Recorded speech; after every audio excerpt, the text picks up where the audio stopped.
Hey there, my name is Rawley. Welcome to Play a Dog.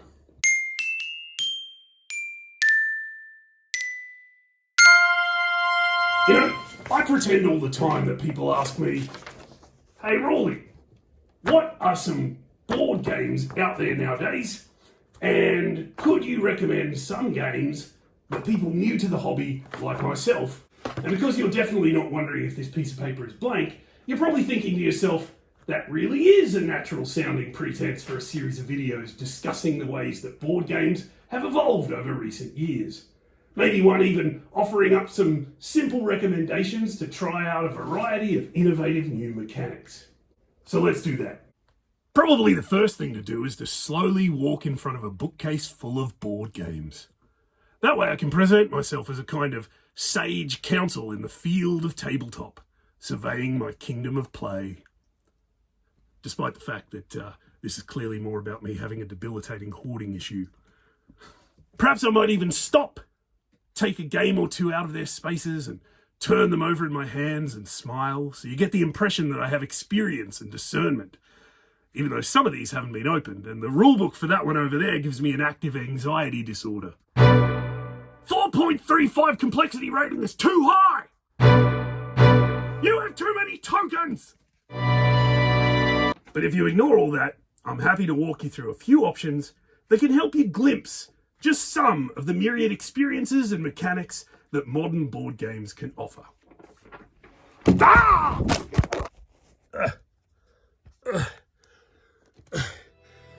Why do you hate me?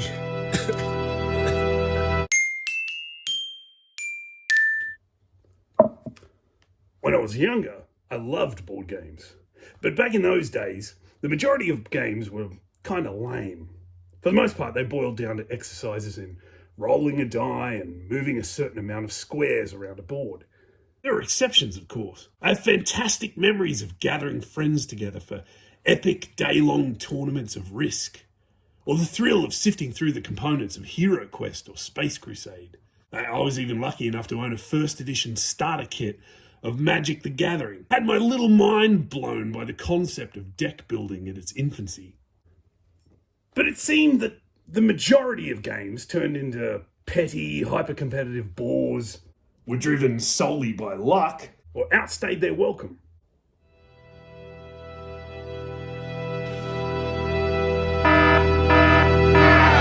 Ultimately, it always seemed like the idea of the game was more exciting than the game itself. And with that, I kind of drifted away from board games.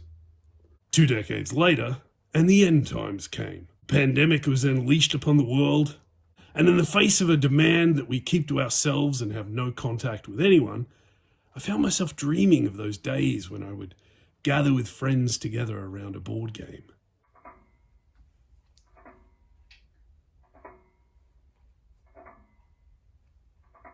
Is anyone going to make a move?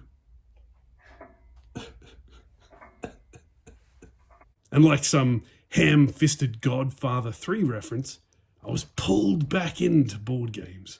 While I was gone, Catan's got settled, as the inhabitants of shape-shifting islands started turning sheep into houses. Rides got ticketed, and Tolkien's Middle-earth hadn't just dominated the box office, it had also remade the whole concept of cooperative play. Meeples were meepling, seemingly endless dominions and citadels and glorious sprawling Alhambras could be poured out of cardboard boxes, though conjured from a dream. Board games were no longer just dressed-up variations of a race around the same restrictive square. They could be about trading spices, or eating sushi, laying tiles in a Portuguese palace, or marauding across the Caribbean, tearing through enemy armies on the back of mythic Egyptian monsters, or double bluffing a court of snooty royals to deliver a mash note to a princess still jonesing for snail mail. Board games now had designers and artists and publishers you could research, just like any other legitimized art form. You could study up on the eccentricities and brilliance of the people who crafted these unique experiences. You could seek them out, get frazzled by the mechanics of a Friedman Freeze, become besotted by the sumptuous art of a Beth Sobel, or run yourself aground on the inhuman, inventive genius of Reiner Knizia, who's likely designed 17 more award-winning games in the time it took me to say this sentence. Board games could be about building and bluffing, backstabbing and budgeting, bamboozling, battling, bartering, bumbling, baiting, beautifying, betting, bombarding, bringing, bidding, beetling, bears, being Batman, and breeding beguiling birds. Board games were suddenly anything and everything, a celebration of the breadth and variety of humanity's fascinations, and an encapsulation of the most human element of all, that enduring, life-affirming desire within us all to play. We are surrounded by a glut of diverse, enchanting, experimental works of creativity and art. Experiences that offer pleasure and challenge, providing social lubricant and opportunities to stretch our critical thinking.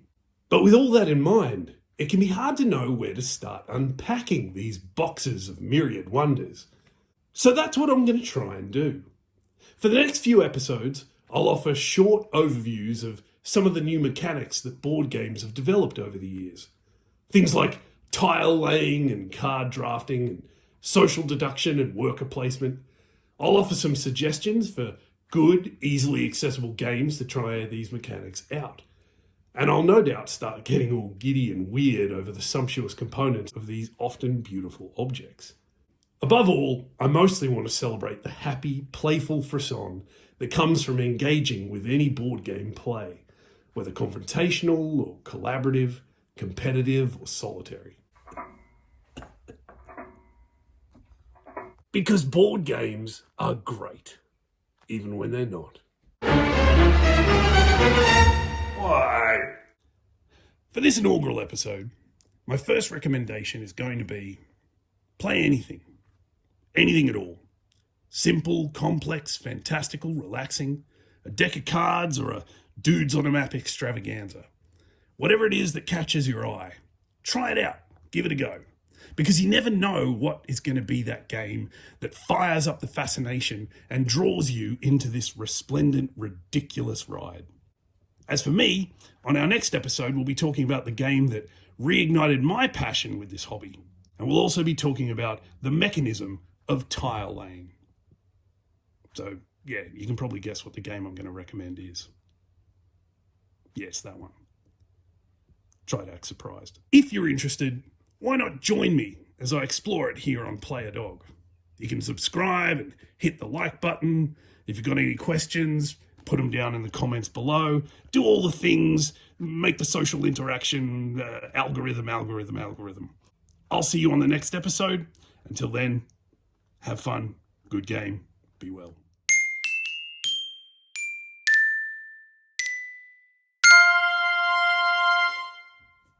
This is a game about family.